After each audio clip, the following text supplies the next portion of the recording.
Good afternoon, everyone. It's never pleasant to be the last panel. It's a long day. It's been an intense day. And I'm between you and dinner, as are my fellow panelists. What I'll do is I'll introduce the other speakers who would be on the panel. Then I'll say a few comments with regards to my own contribution to it. And then we'll go from there. So after me would be Professor Charan, R. Charan, who is an academic, a poet, a playwright, and a journalist. He holds a Bachelor of Science degree from the University of Jaffna, an MA in Politics of Alternative Development from the International Institute of Social Studies in The Hague, Netherlands, and a doctorate in sociology from York University in Toronto. He's currently an associate professor in the Department of Sociology, Anthropology, and Criminology at the University of Windsor, where he teaches in the areas of migration, genocide studies, transnationalism, and globalization. He's a recipient of several major research awards, and his current research focuses on the role of peace builders and alternative forms of governance by nations without states in Myanmar, Indonesia, Nepal, and Sri Lanka. He's authored several It's also edited several scholarly publications, including Pathways of Dissent, Tamil Nationalism in Sri Lanka, New Demarcations, Essays in Tamil Studies, History and Tamil Diaspora Imagination, and World Without Wars. His forthcoming book is The Politics of Transition from War to Peace in South and Southeast Asia. He is one of the founding organizers of the annual Toronto Tamil Studies Conference at the University of Toronto and the Free Media Movement in Sri Lanka. Despite this impressive record, as an academic, he sees himself as first and foremost a poet. He has authored over 15 books in Tamil, and his work has been translated into 16 languages, including Dutch. The latest of his poetic work in English reflects the tragedy and pain of mass atrocity and trauma, and is titled In a Time of Burning. After that, we'll hear from Dr. Camila Ojuela, who is Associate Professor in Peace and Development Research at the School of Global Studies at the University of Gothenburg in Sweden.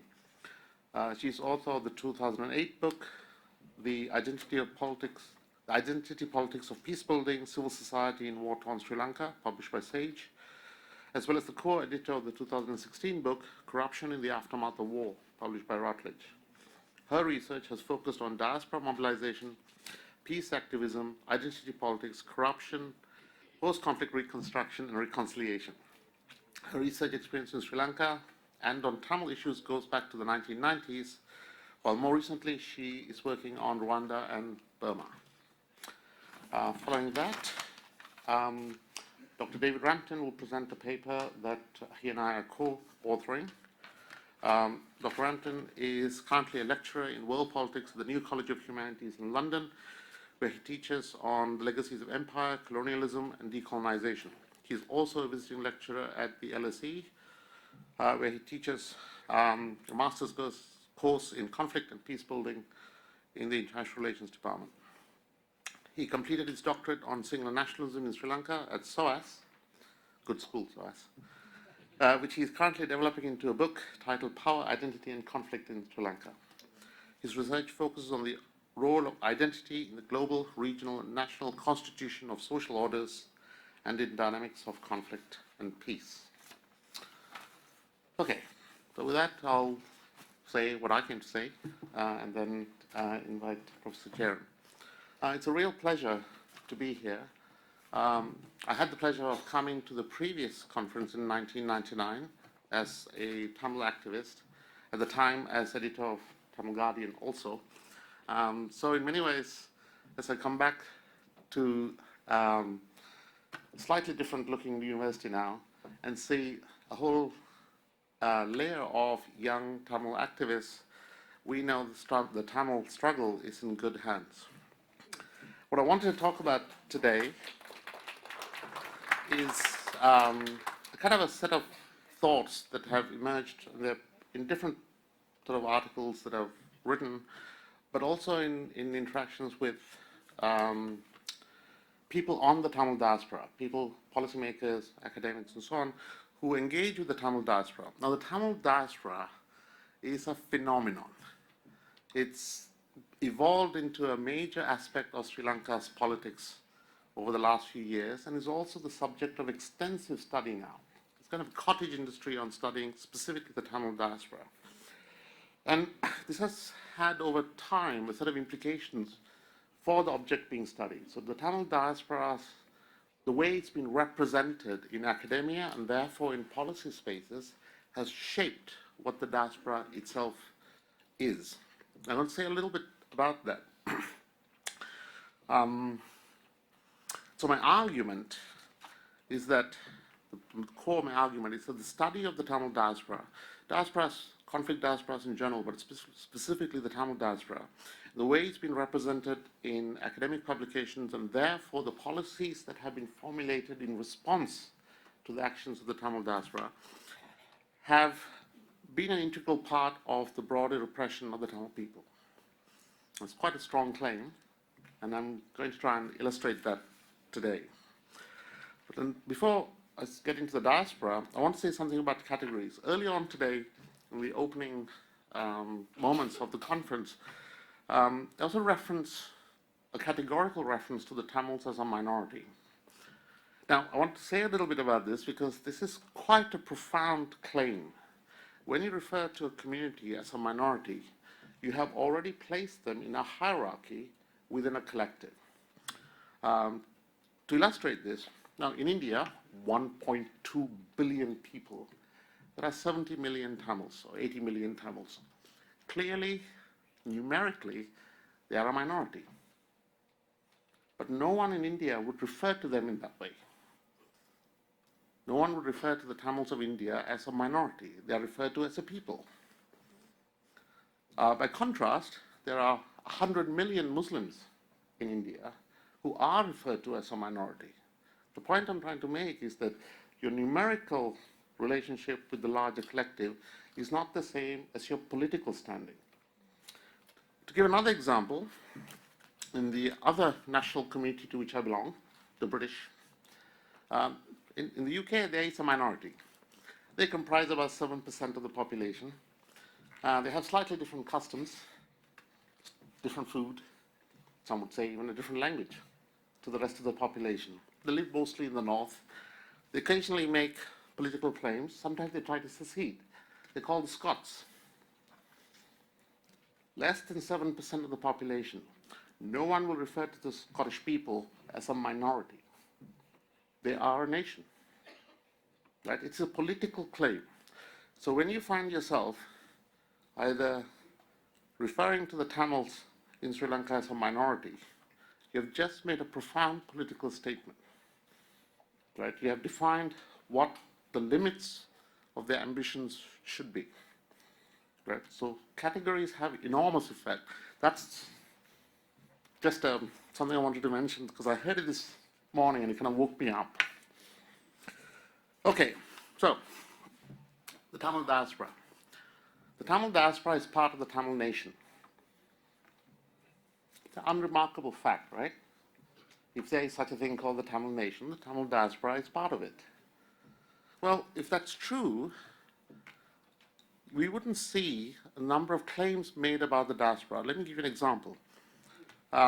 There's a belief that the outcome of political movements or political debate or contestation in the island of Sri Lanka should be decided by the people there, not the diaspora. The diaspora can hold their courts, but it's their responsibility, it's their struggle. Right? We have a secondary role as diaspora. Well, if you're part of the nation, how can that be true? If you're part of the nation, we all have responsibility collectively in shaping the future of the nation, right? So, the reason I'm saying this is it becomes something of a common sense to build a hierarchy between Tamils in one geographical space and Tamils in another geographical space, to allocate rights to some and take those rights away from the others, right? To build a hierarchy amongst Tamils. Now, if you do that, there's no nation. There can't plausibly be a nation. And that's very common. We'll take it for granted that that's how we should engage in understanding the relations between the Tamil diaspora on the one hand and the Tamils in Sri Lanka on the other. And that comes out of a certain conceptual split that's in the social sciences, and that has worked through the politics and the policies of how the diaspora is engaged with. So, what I mean by that is, when you question the right of the diaspora to do this or that, you're making a claim about authenticity. Who is a real Tamil and who is not? You're making a claim about legitimacy. Who is allowed to speak for Tamils and not? And you're speaking about a hierarchy. So in other words, who has the right to decide? It's often you hear the claim that because, say, a certain political party has won elections on the ground, because we live in the air, it means that we cannot challenge that, for example. In the comments I'm making today, I'm not attacking any one or other diaspora organization. I'm not speaking for one or other diaspora organization. I'm speaking collectively as a community. How can we accept those kinds of claims while claiming that we are a nation? Okay. So what I'm going to do next is just work through how diaspora is typically conceived of in the scholarly literature, particularly when it comes to diasporas like the Tamils, who are understood as a conflict-generated diaspora. And I'm going to say something about the implications of that for our political possibilities, the scholarly representation. Then I'm going to say something about how this is worked through in policies during the Cold War, the post-Cold War, during the War on Terror, and in the post-war era of Sri Lanka. Okay, what is a diaspora? Well, there's a huge definitional debate, and there are more or less sophisticated answers to that. But overall, it starts with a geographical split. If you're in a country and you're outside, the relations between your home state and your host state define how we should understand diasporas.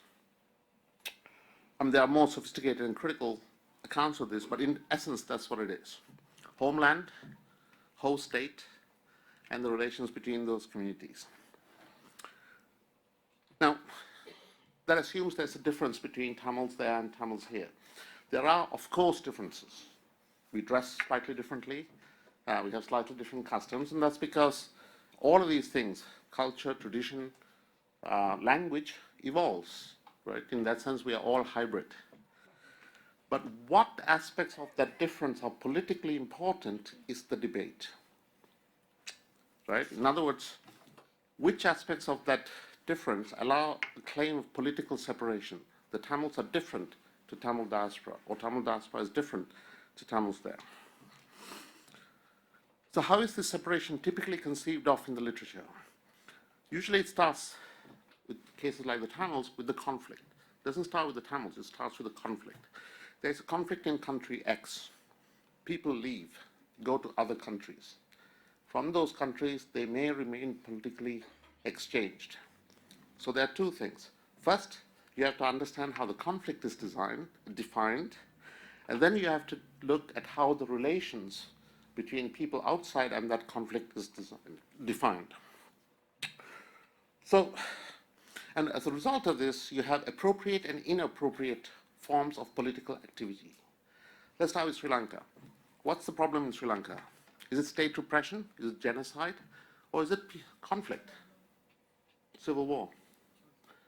Because if it's civil war, the answer is conflict resolution, peace building. If it's genocide, it's national liberation. Okay? So starting with how you understand Sri Lanka already positions the diaspora in certain ways. For a long time, and to this day, people describe Sri Lanka as a civil war. Right? A civil war is not the same as state-led genocide. If you accept it's civil war and the solution is conflict resolution, the diaspora has one of two roles. They contribute to conflict resolution or they undermine conflict resolution. Warmongers or peace builders. Those are the two roles. If, on the other hand, you define it as genocide, the Tamil diaspora becomes resistance, survivors, the ability to continue to exist despite genocide, beyond the range of genocide. So you see there's a big difference. It's how the country's conflict is defined that explains how the diaspora is understood. Either way, there's something unique about the diaspora. They're not really connected to people over there, right? Because they are the authentic people. These are people outside. But on this side, they're not really Canadian or British. They haven't quite arrived. Because they keep these connections. So somewhere in between these two national communities, there is this existence.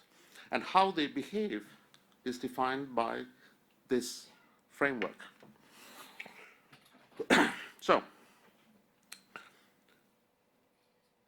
putting this together, the dominant understanding of conflict defines the appropriate and inappropriate behavior of people from that country abroad.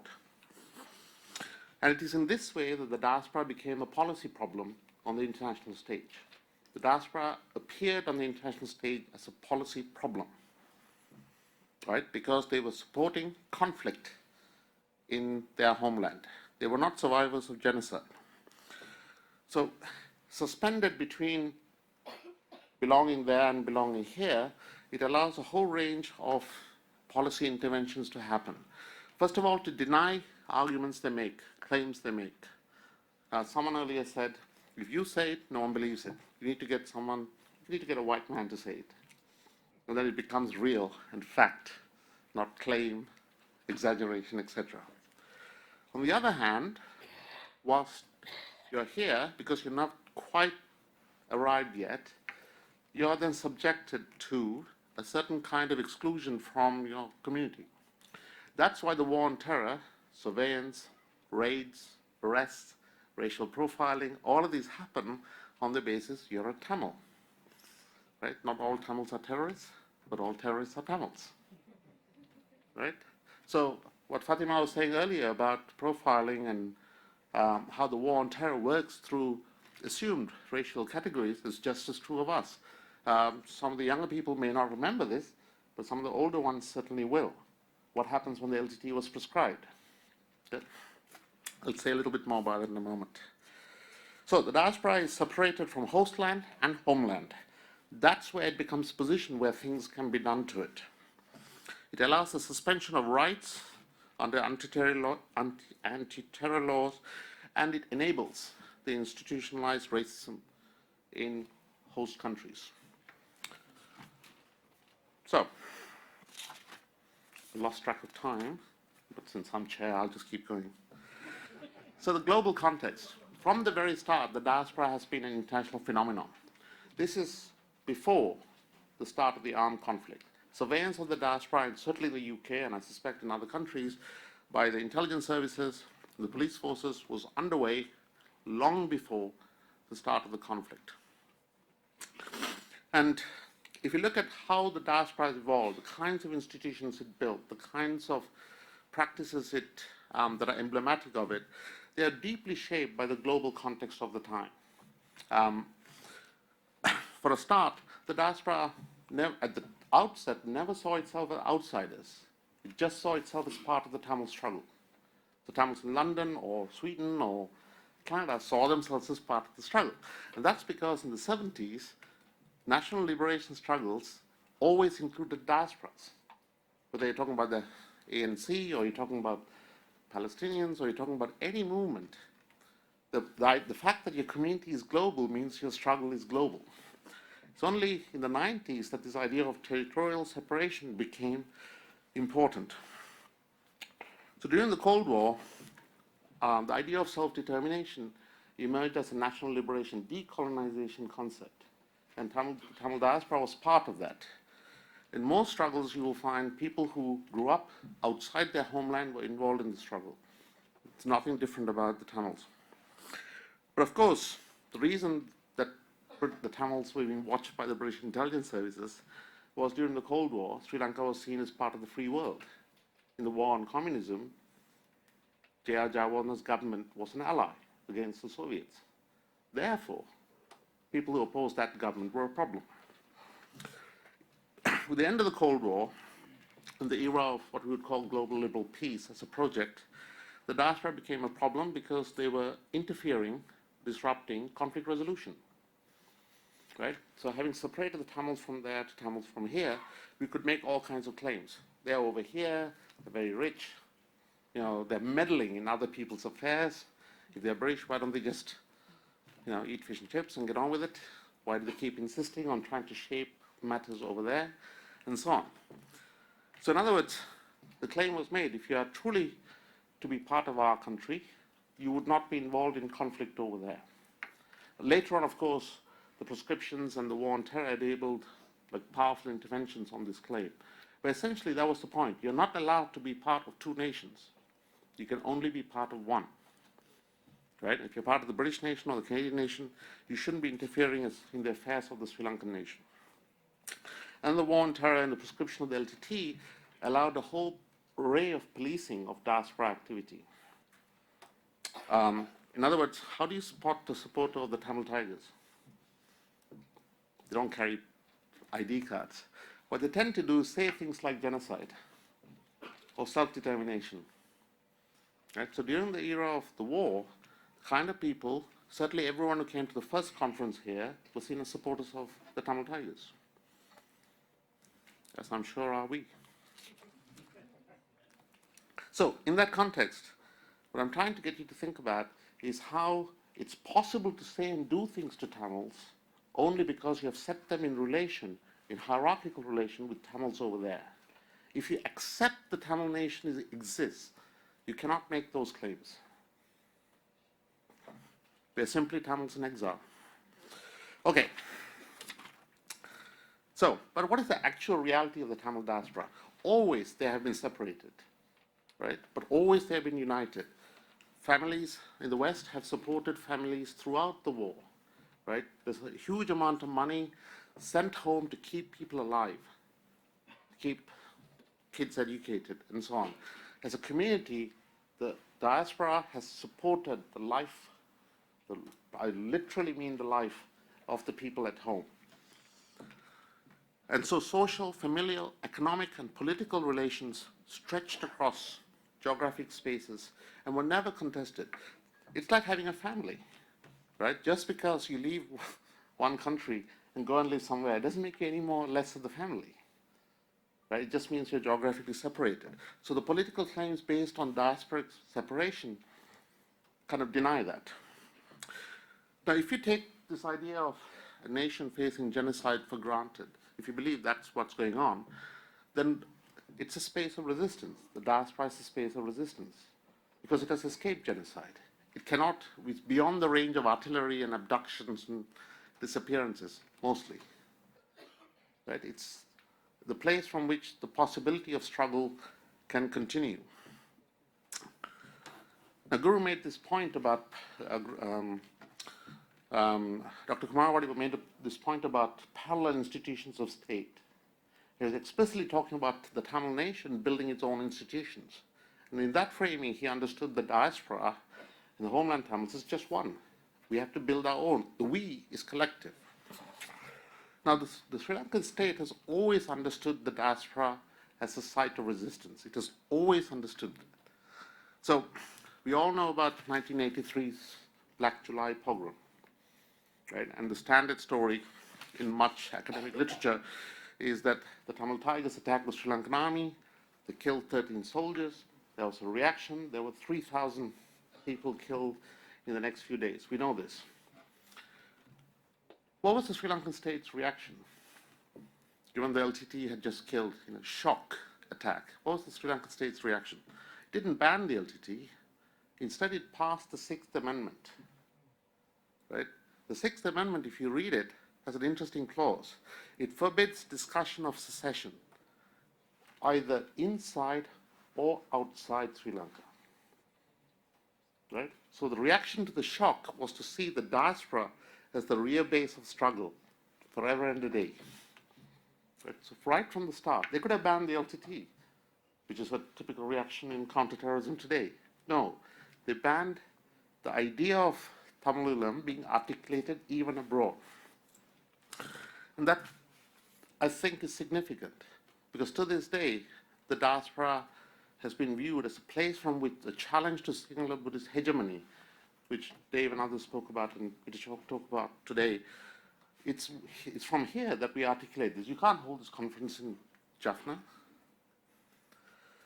So, what does this mean for the Tamil diaspora? First of all, you have to be self-reflective. We have to understand that we are not in between two spaces. We are across two spaces. We are both Tamil and British, both Tamil and Canadian. Right? It's quite an important switch. It's supposed to be neither fully Tamil or neither fully Canadian. That means when people say that you cannot speak for them, other Tamils, or other Tamils cannot speak for you, you have to ask yourself, why not? As a member of the nation, I have the right to say what I want about the nation. We may disagree as members of the nation, but I have a right to speak for the nation. Second, because we live in two nations, we belong to two social formations, there are rights and responsibilities that come with being British or Canadian. Many speakers have made this point about the great powers, right? Let's take France, Britain, and the United States, 3 permanent members of the Security Council. Every one has a powerful diaspora, right? Look at it from Colombo. Hundreds of thousands of Tamils in these countries, citizens with the right to call their governments to account. We cannot speak about these countries as if they live in some other world. They're your countries. They're our countries.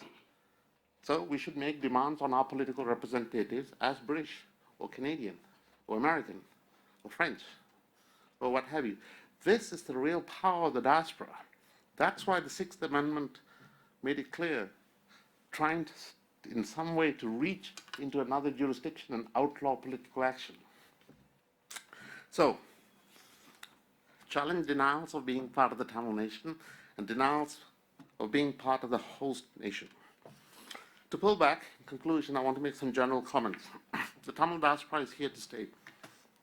It's a permanent part of Sri Lanka's politics. No matter what people write, what people say, no matter what laws are passed, in the next 10 years, 20 years, there will be no political activity in Sri Lanka that the diaspora will not have a view on and will be able to influence. Unless, of course, they manage to murder everyone abroad. Right? As a geopolitical force, the diaspora is emerging. That was very clear to the Sri Lankan state even 30, 40 years ago. But I think this is often denied by accepting this position of we're not there and we're not here. We're giving up the rights of being citizens in Western host states and giving up the rights as being Tamils, part of the Tamil nation. And given that the struggle to survive genocide, the struggle for self-determination will go on and on and on. It will go until, I guess, there are no Tamils left in Sri Lanka, and even then it will go on. Or the diaspora is able to achieve change. It's protracted struggle. The state, the Sri Lankan state, recognizes this and settle down for it. So, in summary, the diaspora is established as a geopolitical phenomenon in 21st century politics. It straddles two national social formations, at least two. It is embedded in a space that is beyond Sri Lankan state violence. Ergo, it is an embedded space of resistance to genocide. It makes possible actions like institution building, political advocacy, and so on that cannot be easily destroyed by Sri Lankan state violence. Not unless it is able to harness the power of other states, for example, like during the War on Terror. And so from this position, it is repeatedly, every day, challenging state sovereignty. The question about the UN process, whether it will work or not, is one thing. But the fact that when the Sri Lankan ambassador goes to the UN, he finds the Tamils there, in the space of states, so making the accusation, you're a genocidal state, in the sovereign spaces that states expect to walk about in. That's a very powerful act, if you think about it. That the state is said to be indebted. The reason it's indebted, as the Sri Lankan government itself said, the diaspora is waging an economic war on us. right? Lobbying to lose trade benefits, lobbying to take away special privileges. And so you have to think of it from the other's perspective. If you sit in Colombo and you look at the world, is it a secure future you look at when you look at 1 million Tamils who are saying we are going to resist genocide? I'll leave it there. And I believe Camilla's on Skype or Zoom. Ah, yeah. Professor Chair next. Oh, I'm sorry. Professor Chair, both here.